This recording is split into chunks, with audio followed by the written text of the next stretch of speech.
بسم اللہ الرحمن الرحیم الحمد للہ رب العالمین والصلاة والسلام علی سید الانبیاء والمرسلین محمد وآلہ وصحبہ اجمعین اما بعد۔ نبی کریم صلی اللہ علیہ وسلم کا ارشاد ہے کہ جو شخص اپنے مسلمان بھائی سے 3 دن سے زیادہ چھوٹ چھٹاؤ رکھے، اگر اس حالت میں مر گیا تو سیدھا جہنم میں جائے گا۔ ایک حدیث میں ارشاد ہے کہ ہر پیر اور جمعرات کے دن اللہ کے حضوری میں بندوں کے اعمال پیش ہوتے ہیں۔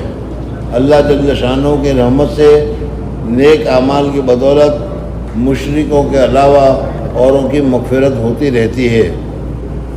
حضرت شیخ نوار اللہ مرکزو نے دوسری بات آج یہ فرما رہے ہیں کہ اللہ جل جلالہ کے یہاں ہفتے میں 2 مرتبہ جو پیر اور جمعرات ہمارے اعمال اللہ کے سامنے پیش ہوتے ہیں، فرشتے پیش کرتے ہیں۔ اب اس میں جو کافر ہیں، مشرک ہیں، ان کی تو مغفرت کا سوال ہی پیدا نہیں ہوتا، ان کی تو مغفرت نہیں ہوتی۔ لیکن جو مسلمان ہیں، ان مسلمان کے جو اعمال پیش کیے جاتے ہیں تو اس میں مسلمان کے اعمال میں کبھی نیکیاں بڑھ جائے گی، کبھی گناہ بڑھ جائے گا، تو اللہ جل جلالہ و من والہ اپنے فضل سے کیا ہے لوگوں کے اوپر مغفرت کا فرماتے ہیں اور ان کے گناہ کو معاف کر دیتے ہیں۔ لیکن جن 2 آدمیوں کے درمیان کٹی ہوتی ہے، قطع تعلق ہوتا ہے، ایک دوسرے کے ساتھ نہیں بولتے، اللہ جل جلالہ و من والہ ایسے مسلمانوں کے مسائل کو کہتے ہیں کہ چھوڑ دو، ابھی ان کو ان کی مغفرت نہیں کرنی، یہ لوگ آپس میں خود پہلے صلح کر لیں، پھر اس کے بعد دیکھا جائے گا۔ تو حضرت شیخ نوار اللہ مرکزو فرماتے ہیں کہ اللہ تبارک و تعالیٰ کی طرف سے مغفرت عامہ یعنی عام پبلک مغفرت، اللہ تعالیٰ ہر ایک کی مغفرت کرتا ہے۔ ایسے مغفرت کے موقع پر بھی قطع تعلق کی وجہ سے اللہ تبارک و تعالیٰ ان کی مغفرت نہیں فرماتے ہیں۔ مغفرت ہوتی رہتی ہے، مگر جن 2 میں جھگڑا ہوتا ہے ان کو مغفرت سے متعلق ارشاد ہوتا ہے ان کو چھوڑے رکھو جب تک صلح نہ ہو۔ ایک حدیث پاک میں ارشاد ہے کہ ہر پیر و جمعرات کے اعمال کی پیشی ہوتی ہے، اس میں توبہ کرنے والوں کی توبہ قبول ہوتی ہے اور استغفار کرنے والوں کا استغفار قبول کی جاتی ہے، مگر آپس میں لڑنے والوں کو اس کے حال پر چھوڑ دیا جاتا ہے۔ ایک جگہ ارشاد ہے کہ شب برات میں اللہ کی رحمت عامہ خلقت کی طرف متوجہ ہوتی ہے اور ذرا ذرا سے بڑھانے سے مخلوق کی مغفرت فرمائی جاتی ہے، مگر 2 شخصوں کی مغفرت نہیں ہوتی، ایک کافر کی اور دوسرا وہ جو کسی سے کینہ رکھے۔ ایک جگہ ارشاد ہے کہ 3 شخص ہیں جن کی نماز قبولیت کے لیے ان کے سر سے ایک بالش بھی اوپر نہیں جاتی، جن میں آپس کے لڑنے والے بھی فرمائے ہیں۔ یہ جگہ روایت کے احاطہ کی نہیں۔ حضرت شیخ فرماتے ہیں کہ حدیث میں تو بہت ساری حدیثیں ہیں، ان ساری حدیثوں کو جمع کرنے کا مقصد نہیں، یہاں صرف یہ بتانا ہے کہ 2 مسلمان آپس میں ایک دوسرے کے ساتھ قطع تعلق کریں، ایک دوسرے کے ساتھ کٹی کریں تو اس کی کتنی وبال ہے، کتنا گناہ ہے، وہی آپ حضرات کے سامنے پیش کرنا ہے۔ ہم لوگوں کو میں عوام کا ذکر نہیں، حضرت فرماتے ہیں کہ پبلک کی بات نہیں کر رہا، ہم اکابرین، مشائخ، بزرگان دین، علماء کرام، مفتیان اعظام، ان حضرات کا جو بڑے درجے کے لوگ کہے جاتے ہیں ان کا بھی یہی حال ہے کہ وہ اس کے ساتھ نہیں بولتا، وہ اس کے ساتھ نہیں بولتا، اس کا اس کے ساتھ قطع تعلق ہے، اس کا اس کے ساتھ قطع تعلق ہے۔ حالانکہ یہ قطع تعلق بہت ہی بری چیز ہے، اور جو بڑے حضرات بڑے شمار کیے جاتے ہیں علم کے اعتبار سے، بزرگی کے اعتبار سے، ان لوگوں میں اگر اس قسم کی یہ چیزیں ہوں تو یہ تو بہت ہی زیادہ بری چیز ہے۔ عوام کا ذکر نہیں، خواص میں اوروں کے لوگوں کے جو شرفا کہلاتے ہیں، دیندار سمجھے جاتے ہیں، ان کے مجالس میں، ان کے مجامع میں، ان کے تقریبات میں اس کمینہ حرکت سے لبریز ہیں۔ فَإِلَى اللَّهِ الْمُشْتَكَى وَاللَّهُ الْمُسْتَعَانُ۔ لیکن اپنے سب کے بعد یہ بھی معلوم ہونا ضروری ہے کہ یہ سب دنیاوی دشمنی اور عداوت پر ہے، اور اگر کسی شخص کے فسق کی وجہ سے یا کسی دینی امر کی حمایت کی وجہ سے ترک تعلق کرے تو یہ جائز ہے۔ حضرت شیخ نوار اللہ مرکزو فرماتے ہیں کہ یہ جو قطع تعلق کرنا، ایک دوسرے کے ساتھ نہ بولنا، یہ جو بتایا جس پر گناہ بتایا وہ اپنے نفسانیت کے لیے، اپنی ضروریت کے لیے، اپنے معاملات کے لیے تم اس کے ساتھ بولتے نہیں ہو، اس کے لیے ہے۔ لیکن تم اس وجہ سے نہیں بولتے کہ وہ شریعت کا کوئی غلط مسئلہ کر رہا ہے، غلط کام کر رہا ہے، اس وجہ سے تم اس سے نہیں بول رہے۔ حضرت عبداللہ ابن عمر رضی اللہ تعالیٰ عنہ کا واقعہ نقل کیا جاتا ہے کہ انہوں نے اپنے بیٹے کو کہا کہ بیٹا حضور اکرم صلی اللہ علیہ وسلم نے منع کیا ہے اس کھیل کو مت کھیلو۔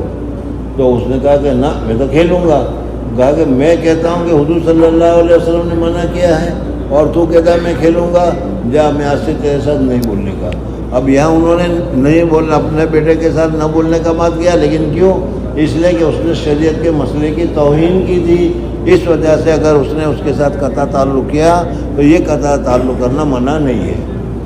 مثلا اگر کیا ہے گھر میں عورت ہے یا بیٹی ہے، وہ کہتے ہیں کہ مجھے تو یہی فیشن کے کپڑے لینے ہیں، اور مرد نہ کہتا کہ اس قسم کے مت لو، حدیث میں منع کیا گیا ہے، جائز نہیں ہے، اور اگر تم لوگی تو پھر میں تیرے ساتھ بات نہیں کروں گا، اور اس صورت میں اس وجہ سے اس کے ساتھ بات نہیں کرتا، اس وجہ سے وہ قطع تعلق کر رہا ہے، تو یہ قطع تعلق کرنا جائز اور درست ہے۔ حضرت ابن عمر نے ایک مرتبہ حضور اکرم صلی اللہ علیہ وسلم کے ارشاد نقل فرمایا تو ان کے بیٹے نے ان پر ایسا لفظ کہہ دیا جو صورت اور حدیث پر اعتراض تھا۔ حضرت ابن عمر نے مرنے تک ان سے نہیں بولنے کی بھی اس قسم کھا نہیں بولے، اور بھی اس قسم کے واقعات صحابہ کرام میں ثابت ہے۔ لیکن اللہ جل شانہ کا دانا اور بینا ہے، قلوب کے حال کو اچھی طرح جاننے والے ہیں، اس سے خوب واقف ہے کہ کون سا ترک تعلق دین کی خاطر ہے۔ حضرت شیخ فرماتے ہیں کہ آج کل بہت سارے لوگ ترک تعلق کرتے ہیں، اور جب ان کو کہا جائے کہ ترک تعلق کرنا گناہ ہے، ترک تعلق تم کیوں کرتے ہو، تو وہ کچھ نہ کچھ بہانہ بنا دیتے ہیں کہ فلاں نے کام اس نے کیا تھا، سنت چھوڑی تھی، مسجد میں نہیں گیا تھا، اور ایسا کیا تھا، شریعت کے خلاف اس نے کیا تھا، اس وجہ سے میں اس کے ساتھ قطع تعلق کرتا ہوں۔ تو حضرت شیخ نور اللہ فرماتے ہیں کہ دیکھو اللہ جل جلالہ دلوں کے مالک ہے، دلوں میں کیا بھید ہے، دلوں میں کیا رمز ہے، تم نے کیا کام کس وجہ سے کیا اور کیا کام کس وجہ سے کر رہے ہو، بہانے تو بتاؤ، تم بہت سارے بنا لو گے، لیکن اللہ جل جلالہ و من والہ اچھی طریقے سے جانتے ہیں۔ حق تعالیٰ شانہ دانا اور بینا ہے، قلوب کے حال کو اچھی طرح جاننے والے ہیں، اس سے خوب واقف ہیں کہ کون سا ترک تعلق دین کی خاطر ہے اور کون سا اپنی وجاہت اور کثر شان اور بڑائی کی وجہ سے ہے۔ ویسے تو ہر شخص اپنے کینہ اور بغض کو دین کی طرف منسوب کر ہی سکتا ہے، اس وجہ سے دین کے معاملے میں ہمیں اس مسئلے کو اچھی طریقے سے جاننا چاہیے، اچھی طریقے سے سمجھنا چاہیے، اور ایک مسلمان کا دوسرے مسلمان کے ساتھ قطع تعلق یا کیا ہے اس سے عدم بول چال وغیرہ نہیں ہونی چاہیے۔ دوسرا امر جو حدیث بالا میں معلوم ہوتا ہے وہ حکمت الہی کے سامنے رضا اور قبول و تسلیم ہے کہ باوجود اس کے شب قدر کی تعین کا اٹھ جانا، حضور اکرم صلی اللہ علیہ وسلم شب قدر کی تعین بتانے کے لیے آئے تھے، لیکن وہاں دو آدمی کو لڑتے دیکھا، اس وجہ سے وہ تعین اٹھا لی گئی۔ اب حضور صلی اللہ علیہ وسلم نے اس کو ایکسیپٹ کر لیا، پسند کر لیا، راضی ہو گئے، اور اس کے اوپر کوئی اعتراض نہیں کیا، اس کے اوپر کوئی برائی وغیرہ نہیں کی۔ تو دوسری بات یہ معلوم ہوئی کہ جو کچھ حالات ہو، جو کچھ واقعات ہو، اس واقعات کو پسند کر لینا چاہیے، قبول کر لینا چاہیے، ایکسیپٹ کر لینا چاہیے، شاید ہمارے لیے بھی یہی بہتر ہو۔ ویسے شب قدر کی تعین کا اٹھ جانا صورتاً بہت ہی بڑی خیر کا اٹھ جانا تھا، لیکن چونکہ اللہ کی طرف سے ہے اس لیے حضور صلی اللہ علیہ وسلم کے ارشاد ہے کہ شاید ہمارے لیے یہی بہتر ہو۔ نہایت عبرت اور غور کا مقام ہے۔ اللہ جل شانہ کی رحیم اور کریم ذات بندہ پر ہر وقت مہربان ہے۔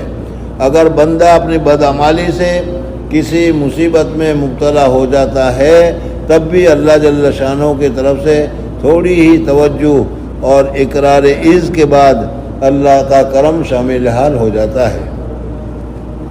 اللہ جل جلالہ انسان کی طرف بہت ہی زیادہ شفیق ہے، بہت ہی زیادہ محبت کرتے ہیں۔ انسان اگر ذرا سا گناہ کر لے یا گناہ کی بات کر لے تو اللہ ناراض ہوتا ہے، لیکن ذرا سی توجہ کر لے، اللہ تبارک و تعالیٰ کی طرف دھیان لگا لے اور یہ کہہ دے کہ یا اللہ میں گنہگار ہوں، میں گناہ کا اقرار کرتا ہوں، میرے گناہ کو معاف کر دے، تو اللہ تبارک و تعالیٰ فوراً معاف بھی کر دیتے ہیں۔ اور وہ مصیبت بھی ایسی بڑی خبر کا سبب بنا دی جاتی ہے، اور اللہ کے لیے کوئی چیز مشکل نہیں، چنانچہ علماء نے اس کے اخفاء میں بھی چند مسائل ذکر فرمائے۔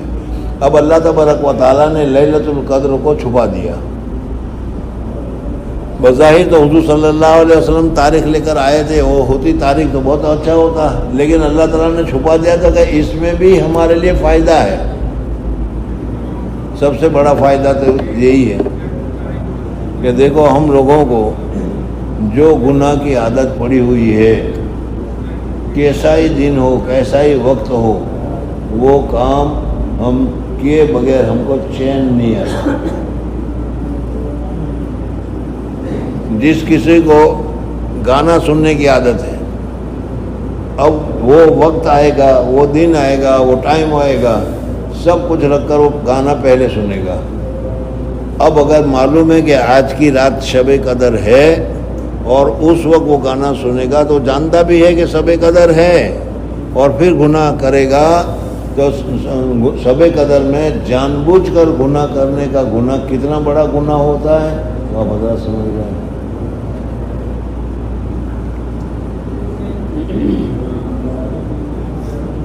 دوسری بات یہ ہے کہ اگر شب قدر کی تعین اٹھا لی گئی تو ایک فائدہ یہ ہوا کہ اب ہفتے بھر میں یعنی پورے 10 دن میں ہر رات میں احتمال ہوگا کہ آج کی رات ہو۔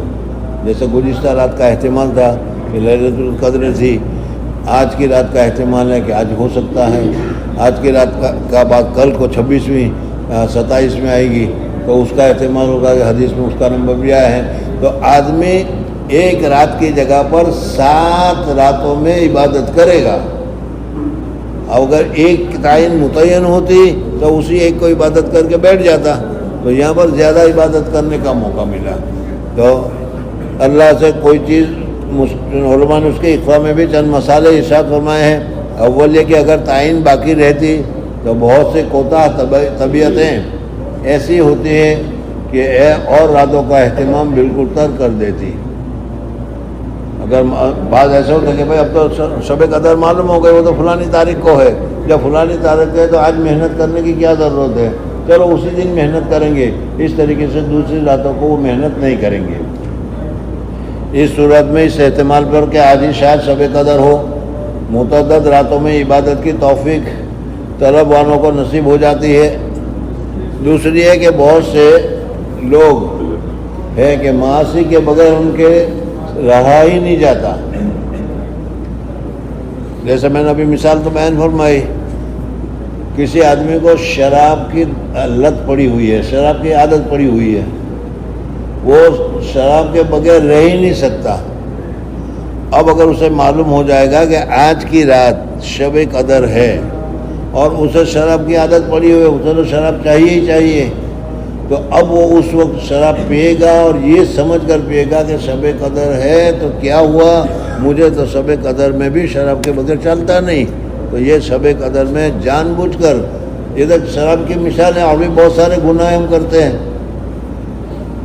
معاصی کے بغیر اس سے رہا ہی نہیں جاتا۔ تعین کی صورت میں اگر باوجود معلوم ہونے کے اس راستے میں معصیت کی جرات کی جاتی تو سخت اندیشہ تھا۔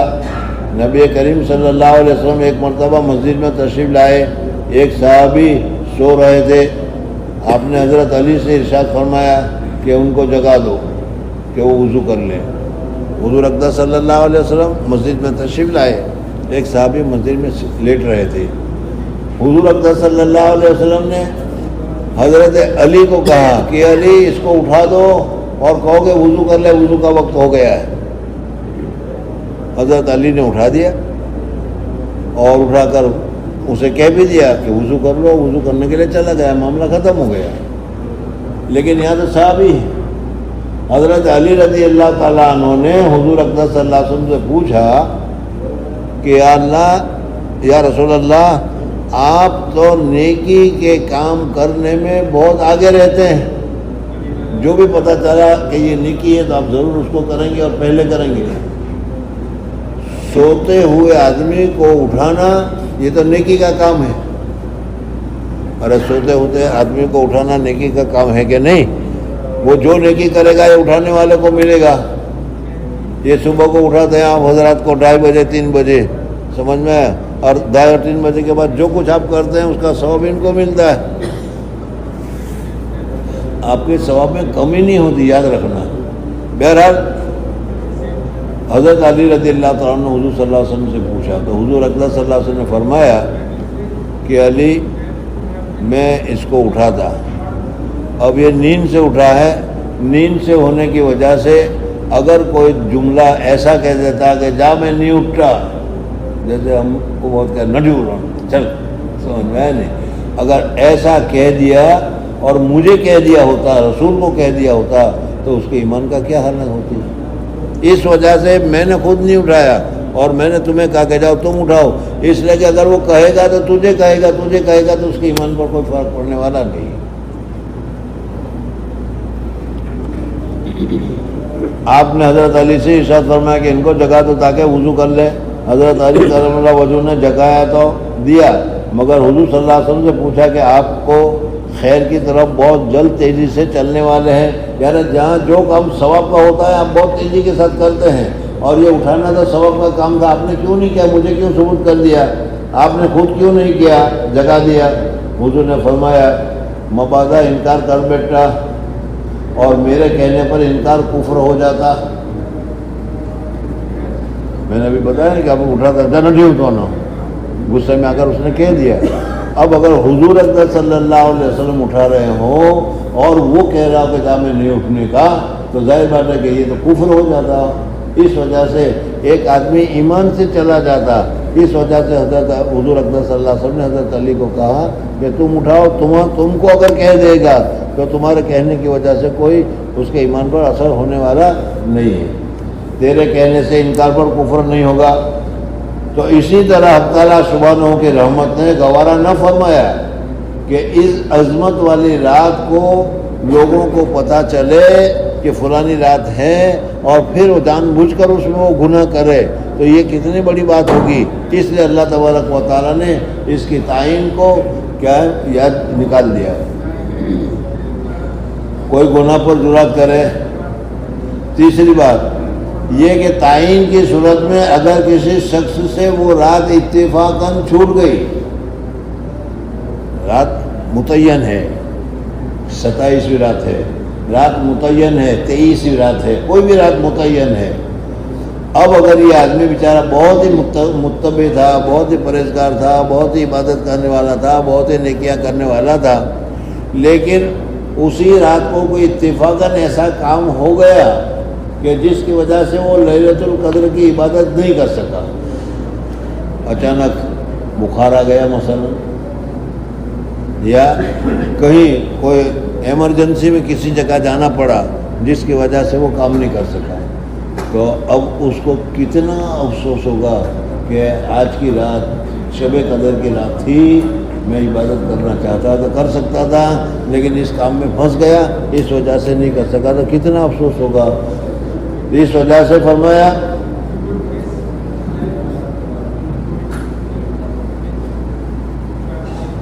تیسری بات یہ کہ تعین کی صورت میں اگر کسی شخص سے وہ رات اتفاقاً چھوٹ جاتی تو آئندہ راتوں میں افسردگی وغیرہ کی وجہ سے پھر کسی بھی رات کو جاگنا نصیب نہ ہوتا۔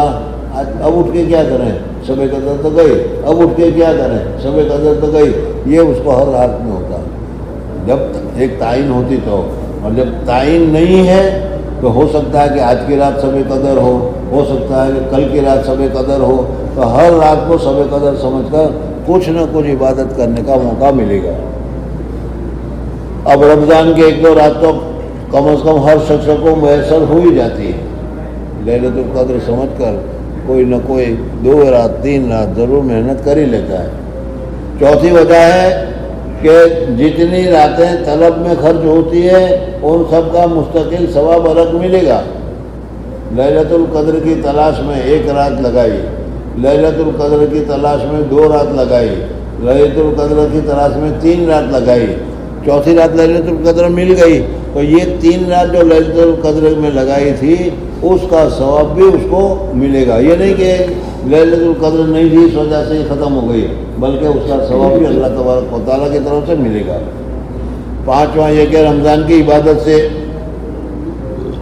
حق تعالیٰ شان و ملائکہ پر تفاخر فرماتے ہیں، جیسے کہ پہلی روایت میں معلوم ہو چکا۔ اس صورت میں تفاخر کا زیادہ موقع ہے۔ اللہ جل جلالہ فرشتوں سے کہتے ہیں کہ تم تو کہتے تھے کہ کیوں ان کو پیدا کر رہے ہو، جو کام لینا ہے ہمیں کہہ دو، ہم کرنے کے لیے تیار ہیں۔ وَإِذْ قَالَ رَبُّكَ لِلْمَلَائِكَةِ إِنِّي جَاعِلٌ فِي الْأَرْضِ خَلِيفَةً قَالُوا أَتَجْعَلُ فِيهَا، کہ آپ بنائیں گے أَتَجْعَلُ فِيهَا مَن يُفْسِدُ فِيهَا، جو دنیا میں فساد کرے گا۔ ہم کام کرنے کے لیے تیار ہیں۔ اللہ تعالیٰ نے کہا کہ نہیں، تم نہیں جانتے، میں جانتا ہوں، اس لیے میں تو اس کو پیدا کروں گا، اور اللہ تعالیٰ نے پیدا کیا۔ تو اب چونکہ ان لوگوں نے کہا تھا کہ یہ کام اچھا نہیں کریں گے،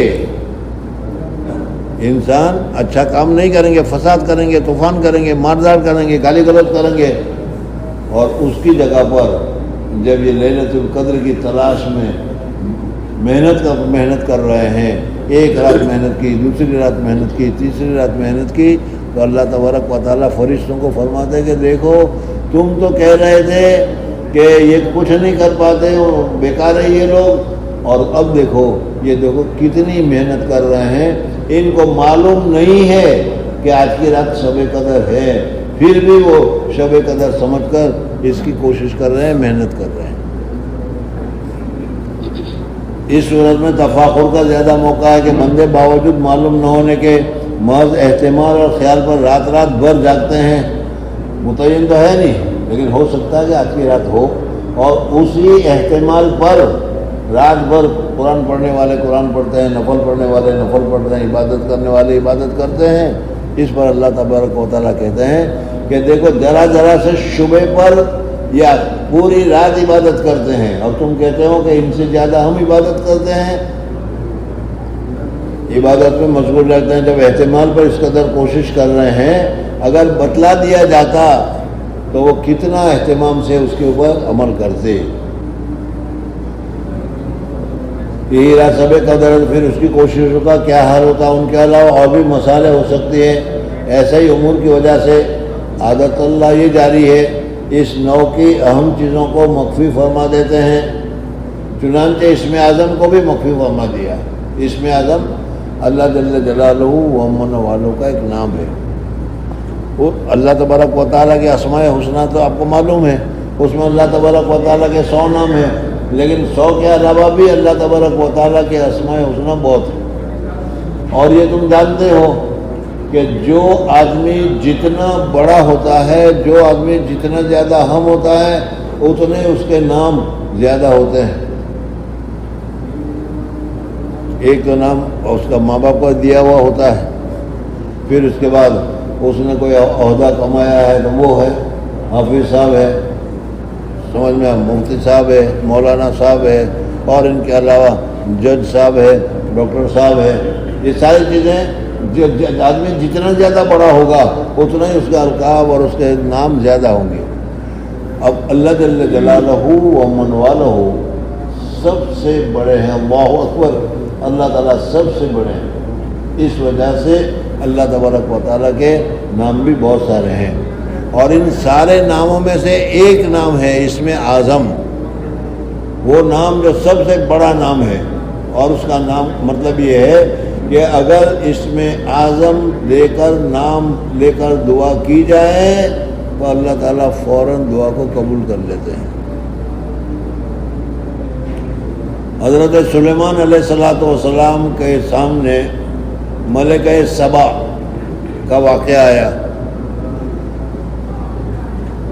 وہ چڑیا نے بتایا کہ ایک عورت ہے جو سورج کو پوجتی ہے، حکم چلاتی ہے وغیرہ، اور اس کا تخت بہت ہی شاندار ہے۔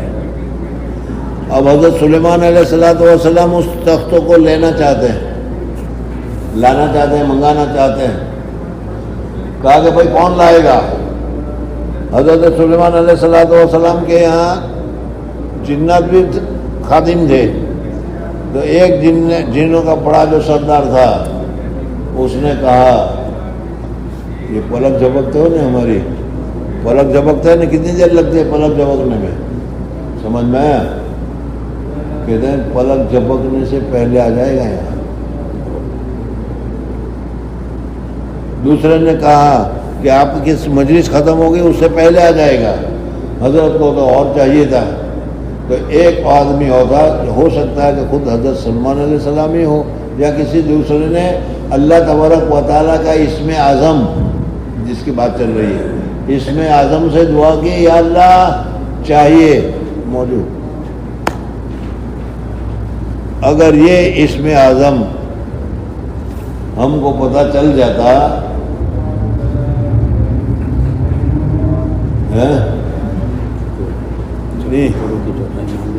اگر اسم اعظم ہم کو پتہ چل جاتا، ہم کتنا اس کا کیا کچمبر بنا دے، یہ چاہیے تو اسم اعظم، یہ چاہیے تو اسم اعظم، یہ چاہیے تو اسم اعظم، یہ چاہیے تو اسم اعظم، اس کو مار ڈالنا ہے تو اسم اعظم، اس کو بیمار پڑنا ہے تو اسم اعظم، ہے کہ نہیں؟ تو اللہ جل جلالہ نے اس وجہ سے اسم اعظم کو مخفی کر دیا، اسم اعظم کو مخفی فرما دیا۔ اسی طریقے سے جمعہ کے دن، یہ بھی میں نے پہلے تمہیں بتایا تھا کہ جمعہ کا دن بہت بڑا برکت والا دن ہے۔ اس دن میں ایک ساتھ، ایک گھڑی، ایک لہجہ ایسا آتا ہے کہ اس میں جو مانگو اللہ تبارک و تعالیٰ دے دیتے ہیں۔ ابھی ہم مانگیں گے تو اللہ تبارک و تعالیٰ قبول کر لیں گے ہماری دعا، اور دعا قبول کرنے کے بعد جو ہم نے مانگا ہے وہ اگر ہمارے لیے فیور میں ہوگا، مفید ہوگا تو اللہ تعالیٰ دیں گے، اگر نہیں ہوگا تو پھر دوسری چیز دیں گے، جو مانگا وہ نہیں ملے گا۔ لیکن اس گھڑی میں یہ ہے، جمعہ کے دن ایک گھڑی ہے، اس میں تم جو مانگو اللہ تبارک و تعالیٰ وہی دیتا ہے۔ اور وہ گھڑی کب ہے وہ چھپا کے رکھی ہے۔ اگر ایسی ہوتی تو پھر اس گھڑی کا انتظار کرتے اور کہتے کہ 56 کروڑ کی چوتھائی بھی کیوں چاہیے، 56 کروڑ ہی چاہیے، ہے کہ نہیں؟ اور پھر اتنے پیسے آ کر دماغ خراب ہو جاتا، گنڈا ہو جاتا، پاگل ہو جاتا، ہو جانے دے، پیسے تو مل گئے۔ اللہ جل جلالہ نے اسی وجہ سے اس گھڑی کو چھپا کے رکھا ہے۔ میں نے بتایا تھا حضرت شیخ نمبر اللہ مرکزہ سے کہ اگر کوئی آدمی زوال کے ساتھ، زوال تو سمجھ میں آ گیا کہ نہیں، 12:20 25 زوال کے وقت مسجد میں داخل ہو جائے جمعہ کے دن، الحمدللہ آپ حضرات کے یہاں تو مجھے مبارکبادی دینی پڑتی ہے، یہی ایک جگہ دیکھی جو 10 بجے سے جمعہ کے لیے آ جاتے ہیں، یا تو مکہ میں ہے، لیکن مکہ میں جو اور بات ہے، یہاں 10 بجے سے کیا ہو جاتا ہے۔ سورت میں ایک مسجد ہے وہاں پر بھی، لیکن وہ 10 بجے سے نہیں بیٹھتے، وہ 12 بجے 11 بجے 11:30 12 بجے۔ تو یہ اللہ تبارک و تعالیٰ نے آپ لوگوں کو یہ بہت ہی بات دے رکھی ہے کہ جمعہ کے دن بہت جلدی مسجد میں آ کر عبادت میں لگ جاتے ہیں۔ اللہ تبارک و تعالیٰ اس کو مبارک کرے۔ شاید بہرحال تو جمعہ کے دن حضرت شیخ فرماتے ہیں کہ زوال سے لے کر امام کے خطبہ سے فارغ ہونے تک، نماز سے فارغ ہونے تک، اور عصر کے بعد سے لے کر سورج غروب ہونے تک اگر کوئی آدمی اہتمام کرتا ہے تو 25 سے 30 کال کے اعتبار سے اس کو وہ گھڑی مل جاتی ہے، وہ گھڑی ملتی ہے۔ اب اس میں ہم چاہے تو دعا مانگے، چاہے تو ذکر کریں، چاہے تو درود پڑھیں، چاہے تو کچھ بھی کریں، اس گھڑی میں ہم کریں گے تو اللہ تبارک و تعالیٰ کی طرف سے ہم کو وہ ملتا رہے گا۔ حضرت شیخ نے ایک واقعہ بتایا کہ کسی بڑھیا نے، ان کو بیچاریوں کو بہت ضرورت ہوتی ہے، کسی بڑھیا نے سن لیا کہ جمعہ کے ساتھ میں ایک گھڑی ہوتی ہے کہ جو مانگو اللہ تبارک و تعالیٰ دیتے، تو ایک بہت بڑا وزنی پتھر لے کر بیٹھ گئی وہ صبح صادق کے بعد سے ہی، اور ایک ہی رٹ لگا رکھی ہے، سونے کا کر دے، سونے کا کر دے، سونے کا کر دے، سونے کا کر دے، سونے کا کر دے،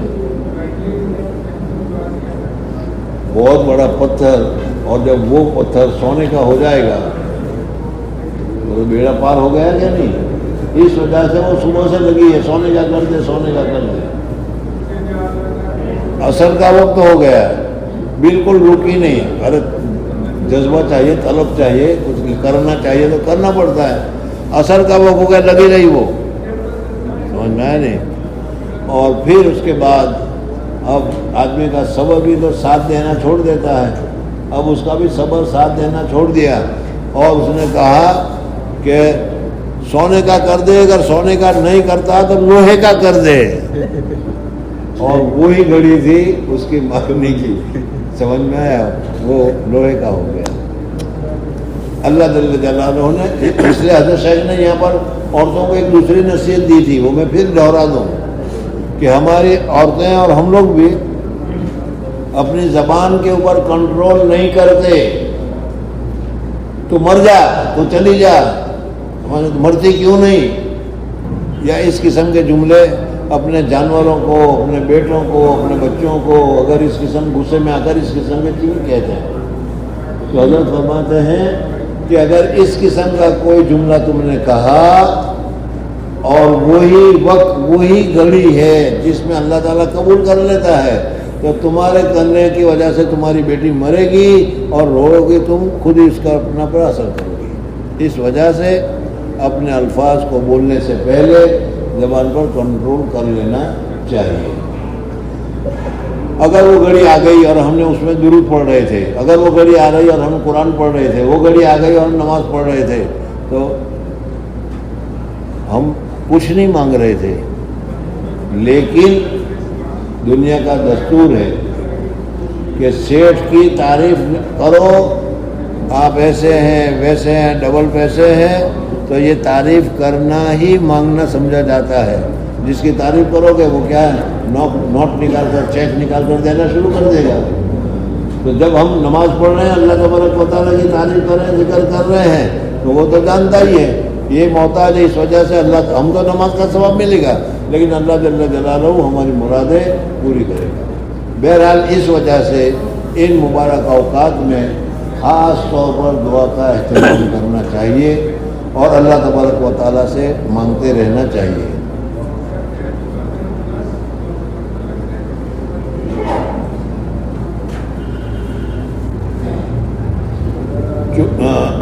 اسی طرح جمعہ کے دن ایک وقت خاص مقبولیت دعا کا ہے، اس کو بھی مخفی فرما دیا۔